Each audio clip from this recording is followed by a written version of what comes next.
Some of you guys are excellent at this. Some of you guys are like, how could I possibly organize these millions of ideas I have? So here's a couple templates. We have the simple Excel spreadsheet that I send a lot of my coachees just because it's very straightforward. You just put in the opportunity there. You track if you've applied or not. It's just a holding place for all of these different things that you find. And then there's a Notion one for people who prefer that. So just find a system that works for you. Like what's worked for you in the past is probably going to be something that's going to work for you in the future. And then the number two, I know it sounds kind of, you guys have so many deadlines and you have so many things you need to do. So setting metrics might feel like an extra burden. But otherwise, if you just set an intention of like, I'll apply to things this week, it doesn't happen, right? It doesn't usually, you don't make time for it and there's no kind of core deadline, so it just keeps getting pushed off. So create metrics for yourself, whether it's measuring by number of applications you put in, measuring by time spent. Like I'm going to spend 2 hours a week on this. That's a perfectly fine measure as long as it's focused, meaningful time. And then option three, measure by people or organizations contacted if you're going to use one of those strategies. So find whatever metrics make sense for you, and then try to stick to that. Reassess if you need to, obviously, but try to stick as best as you can to the metrics that you've laid out per week or per month or per day. That's a little maybe extreme, but I think per week is pretty good.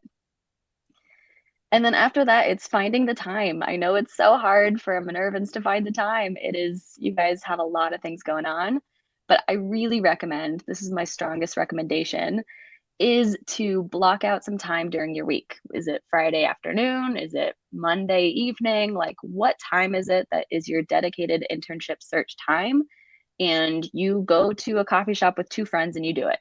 It's something that like you're going to hold yourself to, and so that it doesn't actually take up your entire week. I think that's another huge thing, is that so many students are always thinking about it. It's always at the back of their mind, but they never actually give time to it.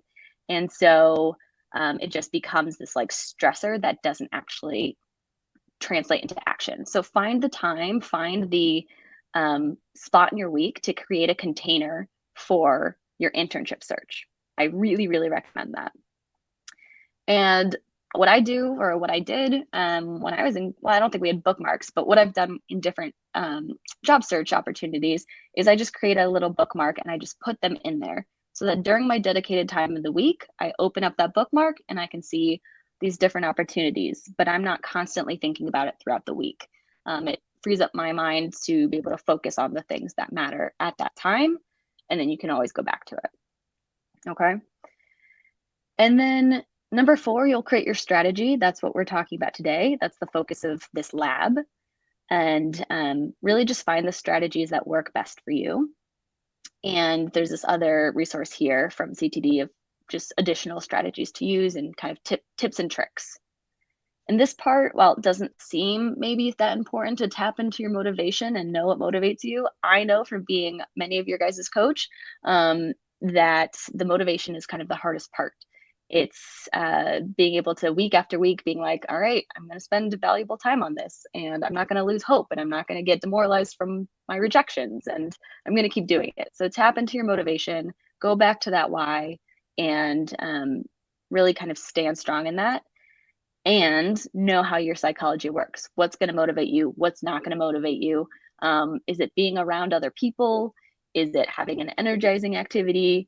Is it changing location? I know when I have to do something I don't want to do, I go to a coffee shop that I love and I get a nice little coffee.